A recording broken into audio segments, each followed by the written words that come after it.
Před každým použitím je nutné zkontrolovat funkčnost a neporušenost balónku způsobem popsaným v našem manuálu. Balónek vždy umývat pH neutrálním mýdlem bez obsahu olejů, poté opláchnout, nechat volně oschnout a zdezinfikovat vhodnou dezinfekcí.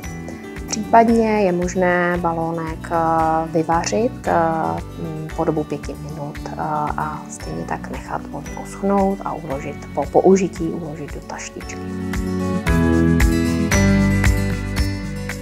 Je důležité nepoužívat prostředky, které obsahují oleje, ať už je to mýdlo nebo lubrikační gel, který by měl být založen na vodní bázi, protože olejová složka by mohla porušit strukturu balónku.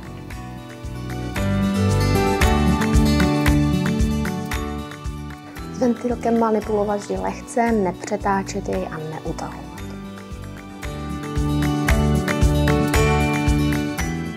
Víme, že z bezpečnostních a hygienických důvodů je nebo určen k používání pouze jednou osobou, ale v rámci dalšího těhotenství a nebo žena používat určitě může. Vždy je však potřeba zkontrolovat si zase opět jeho funkčnost, bezpečnost a v případě jakékoliv poruchy dokoupit náhradní silikonový balón.